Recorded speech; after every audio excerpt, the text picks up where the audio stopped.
Both of my brothers are unsaved. One believes there is no such thing as sin, therefore there is no need for a Savior. How do I answer this question? How do I explain sin? Steal his wallet. Interestingly, Stephen Hawking has come out as a atheist of the positive affirmation of God's non-existence denomination of atheism, or sect of atheism. That is to say that he claims to know that God does not exist. So now he can get busy providing us proof and evidence that God does not exist, because that is what he is claiming to know.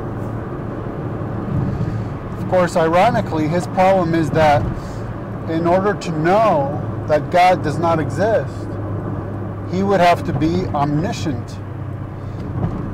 And since omniscience is a traditional attribute of God, Stephen Hawking has proved that God exists, even if that God is Stephen Hawking himself, as he is claiming an attribute of God. So there's the irony.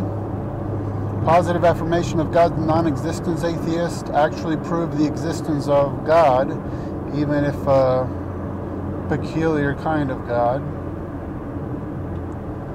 But it's pretty sad, I must say. It just shows you the deleterious effects of atheism when you have such a brilliant person as Stephen Hawking literally throwing his life away, literally throwing his career away, throwing his God-given talents away, coming up with quaint, fanciful, brilliant, and sometimes ridiculous ways of trying to disprove God.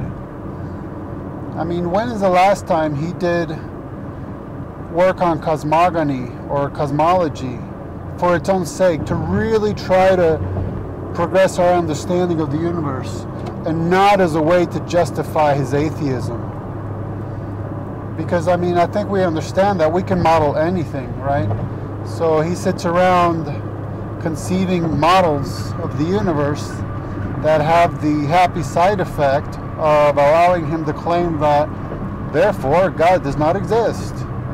What a tragic waste. And think about how many scientists out there are doing the same things. You know, seeking that missing link,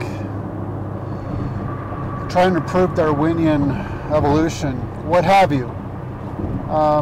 Things that hopefully will bring some kind of byproduct benefit to real science, but that are just truly based on trying to justify their particular and peculiar worldviews. It's tragic. All that time and money, all that brilliance, just to try to a facade of scientific respectability behind which hides atheism.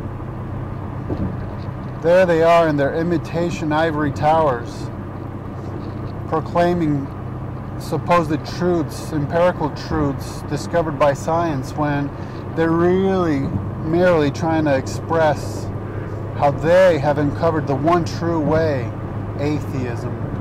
And indeed, this is the same Stephen Hawking who just years ago declared the death of philosophy. Well, I've yet to see him pose a scientific proof or evidence for the non-existence of God. So more than ever now, with his straight up proclamation of atheism, he is engaging in pure philosophy, and poor philosophy as well, because he's claiming to know something without evidence. And I thought that was the problem in the first place. Isn't that blind faith against which he is supposed to be reacting in the first place? Well, here he is going at it.